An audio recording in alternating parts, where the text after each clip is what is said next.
Welcome. I'm Loren Norris, and you're watching Story Power TV, and I really appreciate you being here today. We have been going through a series called My Jesus Stories, and this whole idea is about who is this character? Is he a historical figure? Is he really a king? Is he really a god? I mean, that seems a little far-fetched, doesn't it? But who is this character, Jesus, and what does he mean to the people in your life and around you? And so we have a guest in studio today, a gentleman by the name of Bruce McGaha. And Bruce and I, we've been co-leaders and teachers in a mentorship program for a while now, 6 or 7 years if I'm not mistaken, and seen each other in other circles of leadership around town. But I don't think I've ever asked you the question, who is Jesus to you? But I'd love to hear that. Thank you for having me. I appreciate being here. If I can take a little liberty to give a little bit of the backstory, because Jesus really wasn't as important to me as he should be when I was growing up. A little backstory, I grew up in a pastor's home. Oh, wow. A PK. Yeah, absolutely. Both my grandfathers were pastors. Wow. All of my dad's brothers were pastors. All of his sisters married pastors. And by the time I was 5 or 6 years old, I'd heard enough sermons to save the world. But, I really didn't know Jesus. I did the thing that all people in church growing up do, gave out my heart to the Lord. But when I was 18, I left home. And I was estranged from my parents for 9 years. Wow. And I only visited my parents 3 times, and I never set foot in another church at all. I just had to discover who Jesus was.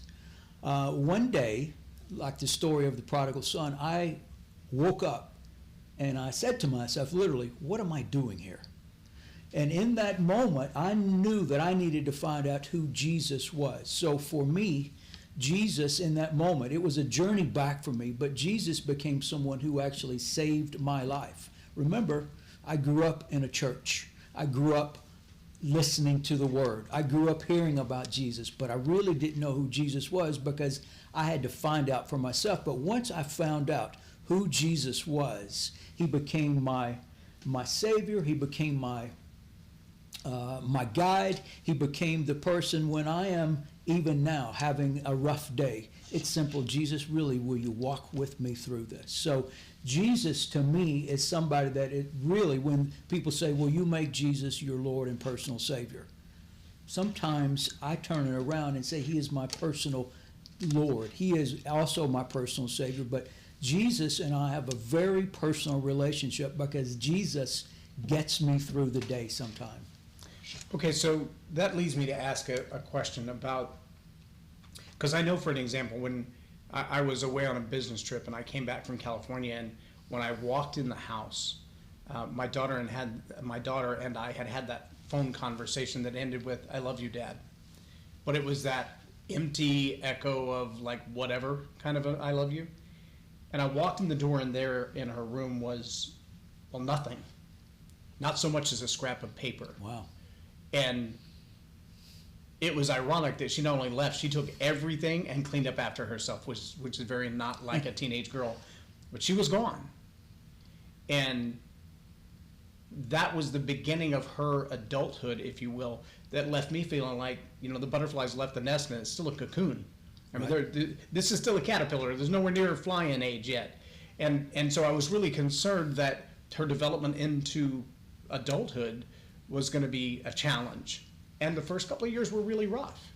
She's a mom now. She's got 4 boys of her own. She's, raising her family. She's taking them to church on a regular basis. But at some point in our relationship, there was a need for reconciliation. And I have to wonder if, as Bruce made his journey, was there ever a point that your relationship to God, you felt like, okay, Jesus, you're going to have to get something straight? What was that moment like for you when you realized how far down the path you'd gone, not just from your family and their ideals, but from the God you had known as a kid? Well, that's a great question. I remember it distinctly. I had met the person who is now my wife. We've been married for 34 years. Congratulations. Thank you. when I met her, I didn't know Jesus in that moment. But in that moment, I recognized that if I want to have a success, I really thought, I want to marry this woman. But I thought, I am not right and ready to be married until I have to have a meeting with Jesus. You know, we've all heard that come to Jesus meeting. Right. I said, Jesus, will you come to me? Let's talk about this. I walked into a church building. A friend of mine invited me because I made a distinct, clear process that said, I have to go get right with Jesus. A friend of mine invited me to church. And it doesn't have to be a church, but for me it was, because remember, that's my reference point. And so I went back to church. I walked into the church building. First time in 9 years, I darkened the door of a church. And I immediately started crying. And I cried for 3 hours because Wow. Jesus was working on me. I didn't really know what was happening, but yet he was meeting with me, and he and I were reconciling in my spirit. Did that reconciliation sound like, how dare you, I can't believe you've been gone, I can't believe you lived like that, I can't believe you turned No. your back on me? No. What did he say to you? Where have you been? I've missed you. What can I do for you? Are you ready to walk with me? Those are the things that I heard. It wasn't an accusation. It wasn't a guilt trip. There wasn't any shame, because he met me in my need. And that's a scriptural thing. Jesus met me in my need and said, again, to me, Jesus and I have this unique relationship, the way we talk. And he goes, where have you been? I've missed you. There was no shame. There was no accusation. I didn't walk away thinking, man, I've really messed this thing up and it'll take me years to get back to Jesus. He was waiting for me right there. Following you like a shadow.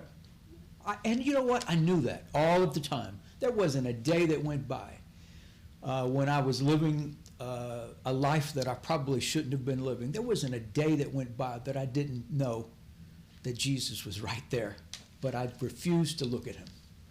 You know, I tell people, especially couples that are struggling, I say, the difference between an argument with your spouse and an argument with the living God is as simple as this. Your spouse may stand outside the bathroom door and for a little bit. Right. But eventually, he or she's going to get tired, go have a cup of coffee, go put on a movie and make some popcorn. They're going to forget that you're in there throwing a temper tantrum. Right. God, on the other end, is going to sit down on the outside of that door. And even better than that, if you decide to go out the window and wander around the house, he's going to go under the door, out the window, follow you around the house. It's not going to be that you've got to come back to the place where you made the mistake or started the argument Not at all. to find him. He's going to be following you wherever it is that you go. So reconciliation is no further than turning around, Absolutely. which I believe is the meaning of the word repentance. Change your Sure. mind, turn around, go another way.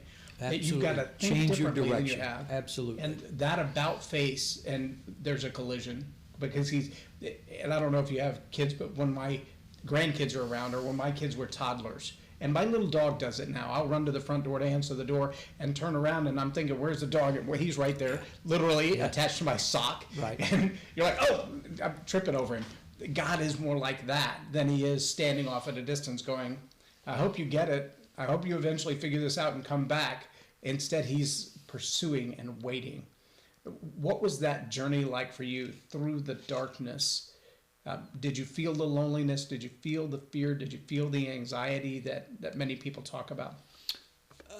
Yes, again, but I also did what many people do. I tried to ignore it by doing things that made me feel better, but that didn't include any kind of godly presence or Jesus life on top of my life. I mean, I was drugs and alcohol and all of the things that I wanted to do because I was lonely. And again, my reference point is a lot different than most people's will be, in the fact that you have to remember, I grew up knowing that this was the right thing to do, but I had to discover it myself. You talked about your daughter.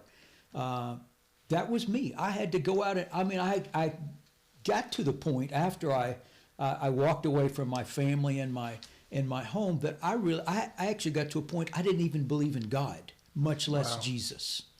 And I had to come full circle.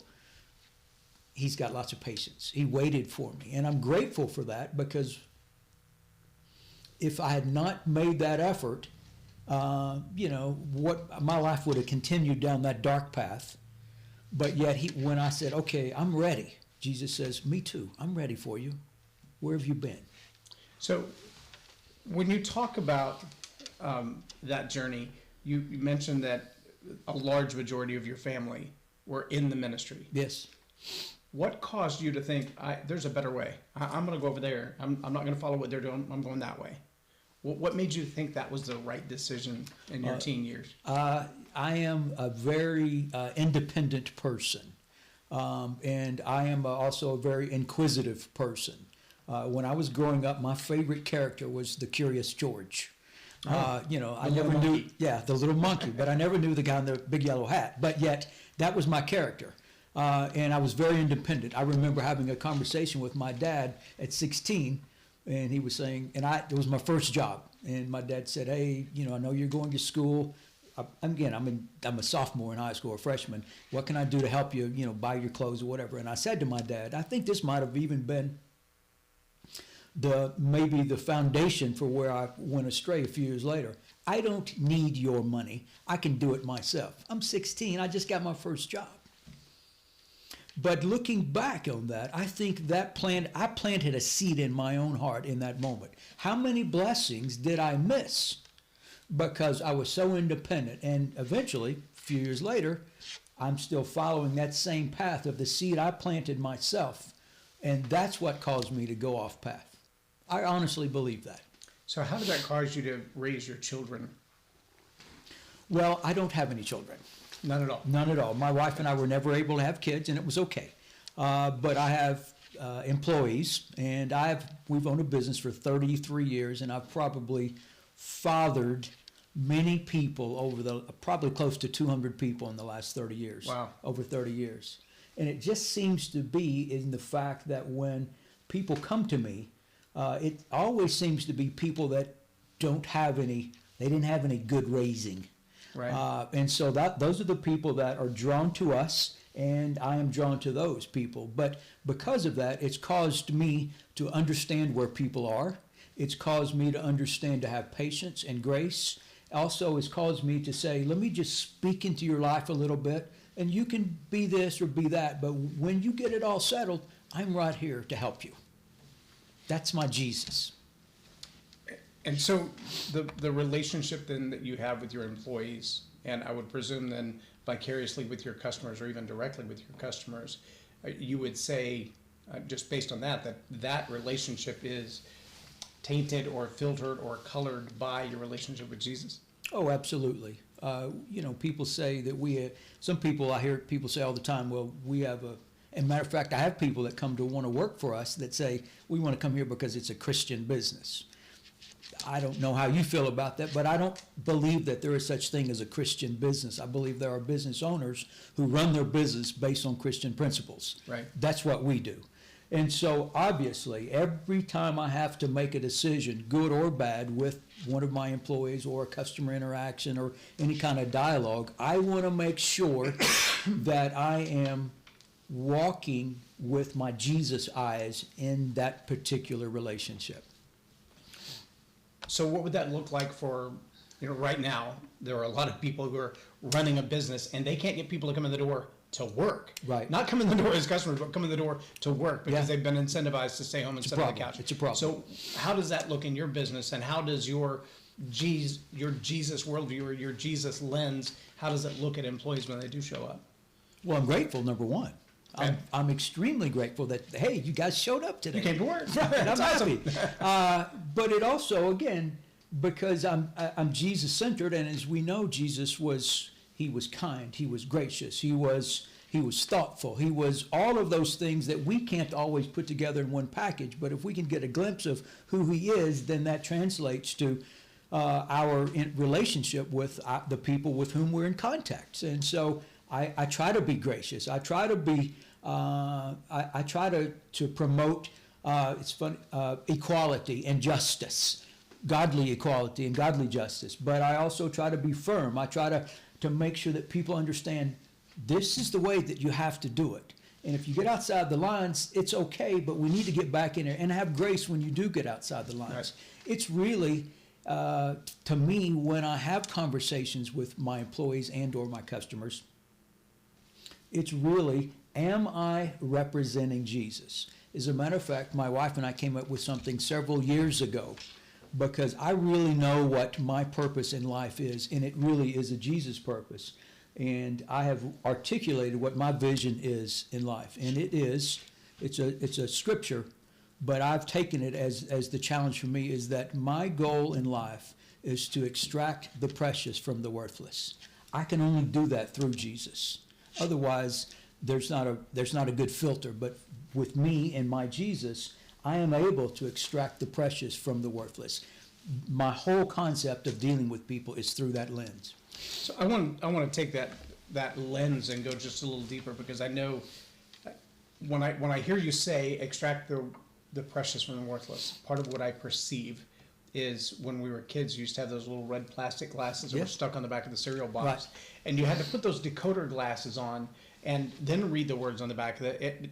Otherwise, you didn't see words. You just saw this jumbled mess, and you're like, well, I don't see a tiger in that picture anywhere. And you put the glasses, you're like, oh, there's the It's a tiger. good analogy. And I think sometimes we move into society as human beings without putting on that Jesus filter set of glasses first. Then we look at the people we work with, and we look at the people that we disagree with, and we think, well, we're so far apart, there is no reconciliation. There's no way. And I if I'm not mistaken, the word raka in some translations says fool, but Jesus reiterated that, and he said, if you say to a man you're a fool or raka, you've done the same as to kill him. That is correct. And that lens, that overlay, is Jesus' ability to go, when you put your glasses on, It's good. what you see is there are no worthless. The difference is some know that they're saved and others don't. It's not that the price wasn't paid for them. And I kind of had this conversation with somebody the other day, and I corrected myself later for calling him out in front of a crowd that could have been confused without the deeper theology. He said, some people are saved and some people are not. It means some are children of God and some are not. And I said, well, if they weren't all children of God, then there's not a way to be saved. That is The correct. fact that he created every single human life and paid the price for every single life to be redeemed, that's what makes them the children of God. The real dichotomy is those that know it and those that don't. That is correct. And I think when we talk about extracting the precious or the priceless from the worthless, that process has got to include something like looking at them going, I recognize that you're made in the image of God and fully powerful, and you have incredible eternal potential, and you don't know that yet. And my job is to help you put on the lenses to see that.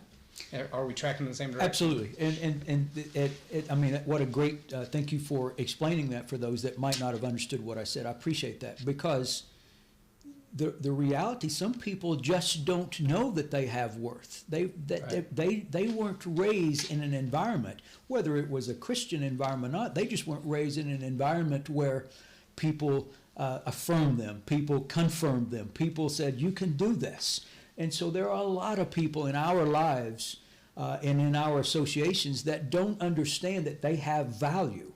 And so our job, when I say to extract the precious from those people, it's because we know so many people that they really think they have no value in life. And that's my point. And some of them have actually been told that, whether it's through many. racism or religious discrimination, Sure. or, you look across the country. One of the guys I was talking with earlier, we were talking about the Tutsis and the Hutus. Yeah. And, nearly 1 million people slain. They had the same color of skin. They lived in the same country. We're not talking about foreign invaders. We're talking about people whose differences were only recognizable because someone pointed them out and said, you're like this and you're like that. And that was enough for 1 million people to die. That is the epitome of discrimination. But when you're told all your life, you're worthless, you're useless, you're nothing but a human cockroach, there's no redeemable value in you, there's no reason that we should let you live. Slavery and imprisonment have been the nature of humans since the fall of man. We look at Cain and Abel and we see a very similar thing. We look, all the way through the era of Nebuchadnezzar or Babylon or Roman culture, and even the Jews and the Romans siding together to kill Jesus was an example of, I don't perceive you to have any value to me. And because of that, I'm going to tell you how worthless you are. I'm going to tell you, because it makes me feel better, I'm going to tell you how bad you are. I'm going to tell you that you're a drain on society. Now, we've got to get, especially as leaders, to a place where the conversation that we have, even with absolute strangers, leaves them with the feeling that someone perceives me as worthwhile. Oh, absolutely. And to add to that, I mean, you were talking kind of a macro worthless conversation, but I see people every day that no one told them that they were worthless, but no one told them you have value. They grew up. Part of our mission statement, or part of the 5 points underneath our mission statement is, on our team, we desire to have functional teams as opposed to dysfunction. I got to be honest with you, growing up, I didn't know what dysfunction meant. That was not my life. But as I got out into the broader world and started to have a business, I'm like, You see all kinds of dysfunction. what's going on here? And so and again, a lot of people that we come in contact with on a daily basis, they may not have been, ostracized because of the color of their skin or anything else. They just were never told you really have value, because their family, it's a generational thing, and Right. it's been visited upon them 2 and 3 generations down, because no one really said, they grasp onto the concept of a Jesus that says, I give you value. You have value in my life. I died for you. I'm your confidant. I'm your friend. There's so many people generationally that have no idea what that means. And so therefore, there's no really effort or training to say, I need to tell my kids that I love them and you're doing a great job. I remember a story in a book from Gary Smalley. These 2 Jewish ladies were on a sidewalk and pushing, both of them had little baby strollers. And his point was, if you start talking to people early on about how much value they have, then that really you get practice, and it really resonates deep within them. One lady pulled over, and they were looking at the kids, and she said, oh, this is my little doctor. Well, the other lady goes, well, this is my little attorney. The point is, they were depositing into their own mind so they would treat their children that way, as well as they were depositing from an early age. Son, you have value. Son, you're going to do great things. And if people aren't raised that way, Jesus is the only person that can say you have value. That's the Jesus story in my life. Well, and I think too, there's a direct correlation between those things and the story. And when I say the story, there's a narrative that runs in the back of our head, and often that narrative is a record that we've heard from our parents, from our neighbors, from growing up, and we begin to repeat it ourselves. Or sometimes it's our own judgment, our own self-loathing. For me, it was, I'm fat and I'm worthless and I'm unlovable and no one's ever going to love me. And that story played in my head in such a way that I sabotaged every relationship I ever had. Wow. Until my wife. We've been married 27 years in September, but for the first 10 years, I really put her through hell. And all of it was based on my past, my story, and the who that I was that I lived out from that past. When she was able to say to me directly, I don't see you like that, and I need you to see you the way I do, it challenged me to back up and go, hang on. So how is it that you see me that's different? And where did you get that view? And I was a Christian. I was a believer.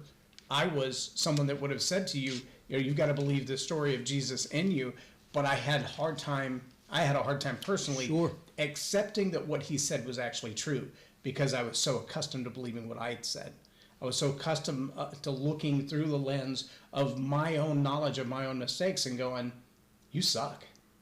Right? Look at all the stuff that you've done. Right. I mean, God might forgive you, but nobody else is going to tolerate that crap.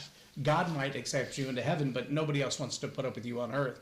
And I think there are a lot of people who still deal with that kind of Absolutely. story playing in the back of their head on a regular basis now. But like you said, we can plant seeds of those better days, of a better future, of a better hope. My podcast this morning, the inspiration that led me to talk about it was the idea that we can come in, especially as an executive or a leader or a business manager, and say, here's my new idea, I want to do it like this. But if we can't articulate that well, with a good story of what the future could be, what we'll find is that that idea runs headlong into the story of the what is. And the old way of doing things will be too hard to overcome.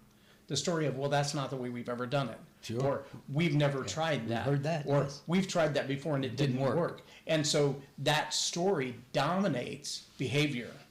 That story dominates attitudes. That story dominates belief systems, which then lead to behaviors, which then lead to habitual performance. And when we try to break that down and go, well, I don't like your performance, so let me give you a new idea, what we don't realize is we're combating all the way back to that belief system. Sure. So how do you do that in your workplace when you've got a new employee or you've got someone who's been around the business for a long time and they come into your organization and they're like, well, that's not the way I do it because, how do you fix that?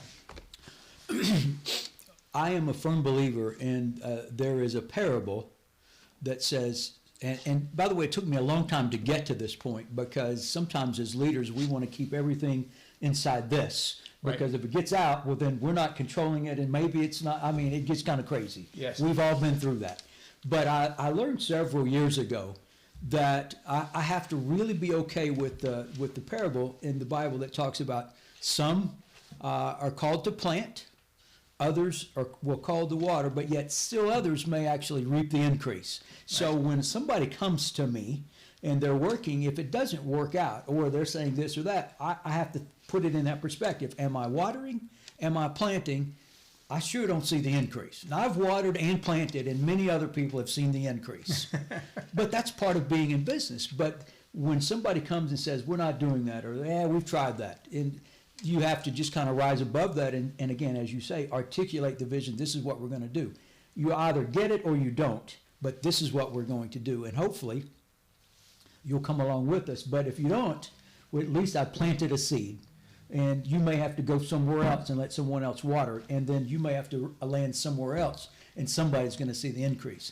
That is, and from a business standpoint, hard to swallow sometimes, that I've done all of this work. I've put all this stuff into these people, and then they go somewhere else. That's hard. But that's, again, that's part of the, if you're going to be like Jesus, you have to say, some plant, some water, others reap the increase.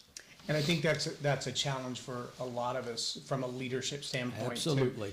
To be able to say, as much as I want to be the one who sees the harvest in your life, as much as I want to see you grow to the next level, as much as I want to see the fruit born in your life, I'm willing to invest, even knowing that I might not. So in the last moment or so, would you just take a minute, talk right to the audience, and tell them how, as a leader, not even as a biological parent, but as someone who says, I will invest my life in the life of the unknown in order to find the precious and the priceless and the worthless, how would you encourage a young believer to begin that journey? And maybe they're 18 or 19 and they're thinking, there's no hope for me. How would you push them in the direction to find that path? Well, I think the main opportunity that you have is to understand that there are alternatives to perhaps what you're thinking. If you're a new believer and you've been told time and time again that perhaps you're not as worthless, or maybe no one ever told you that, you have value, this is the opportunity for you to lean into Jesus, study his precepts, study his principles, and really dig down, ask God to open your heart so your mind can understand what it is that you're reading, because that is an opportunity for you to actually be different than perhaps the way that you were raised. We don't want to perpetuate any kind of generational thing that was not good or dysfunctional, as we talked about earlier. We want to say, I want you to say, and I want to say with you, this is what I can do because I can do it through Christ. Through Christ, all things strengthen me. And I can do all things through Christ. That's the point that you have to get to. It takes study, it takes dedication, and it takes deliberation. And so I encourage you to be that way. Bruce, I want to say thank you for being here. I appreciate you taking Pleasure. the time out to be here. And for those of you who are watching this episode and you're thinking to yourself, that sounds so good, I really would love to reach the point where I know that I have value, I know that I have worth, but it's not what I see when I look in the mirror. I want to challenge you to do this. I want you to look in the mirror, and I want you to ask God to change what you see. It's good. Now, you're going to think I'm crazy when I tell you to do that, because you're going to look in the mirror and you go, no, I see the same thing I do. No, those little red plastic lenses, those little cheap glasses you pull off the cereal box, that's when Jesus said, I will open the eyes of your heart. When David prayed over and over, God, allow me to see what you see. Open the eyes of my heart. That's exactly what I'm telling you. And here's what I know. God is a big boy. And you can yell at him all you want to. Scream, yell, throw things, cuss him out. He's okay with that. He really is okay with that. Maybe you have a friend who said, you can tell me anything you want to, and then you did, now you're not friends anymore. But God's not like that. When you tell him what you think, when you tell him how you feel, when you tell him how hurt you are, he will listen. And if you listen long enough, quietly enough, still enough, he'll also speak back. Yes. It's my challenge to you and my prayer for you that you'll climb up in his lap, that you'll call him daddy, that you'll lay your head against his chest and hear his heartbeat and listen for his whisper in your ear, because I bet you're going to hear something like this. I love you more than you can imagine, and I got this. And if you'll trust him to do that, that's exactly what he'll do. I appreciate you again being here with Story Power TV. I am Loren Norris, and I really hope that you will share and like this video, and have a blessed day.